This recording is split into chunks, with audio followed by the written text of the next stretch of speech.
DMP commissioner সম্প্রতি বিভিন্ন police কর্মকর্তাকে তাদের দায়িত্বশীল ভূমিকার জন্য পুরস্কৃত করেছেন, যা প্রশংসনীয় উদ্যোগ হিসেবে দেখছে নেটিজেনরা।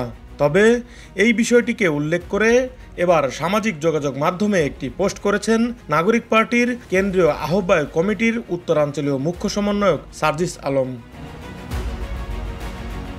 সার্জিস আলমের এই পোস্টে ইতিমধ্যেই মন্তব্য করেছেন হাজার হাজার মানুষ। কেউ কেউ তার পোস্টে বিরূপ মন্তব্য করলেও সেখানে বেশিরভাগ মন্তব্য ছিল পুলিশের বিরুদ্ধে।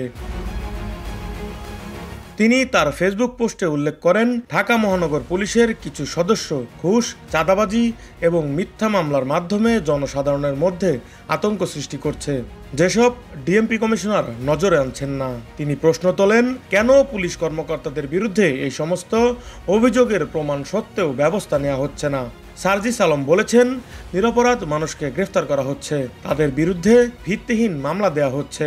গ্রেফতার না হতে চাইলে পুলিশ টাকা চাচ্ছে এবং তার বিনিময়ে আসামিদের মুক্তি দেওয়া হচ্ছে। তিনি এই কার্যকলাপকে অতি শঙ্কার বিষয় হিসেবে উল্লেখ করেছেন এবং দ্রুত এ ব্যাপারে পদক্ষেপ গ্রহণের দাবি তুলেছেন। তিনি আরও উল্লেখ করেন, দুর্নীতিগ্রস্ত পুলিশ সদস্যদের বিরুদ্ধে কার্যকর ব্যবস্থা নিতে হবে। বর্তমানে যারা ঘুষ এবং চাঁদাবাজির মাধ্যমে লেনদেন করছে তাদের আটক করে শাস্তির আওতায় আনতে হবে।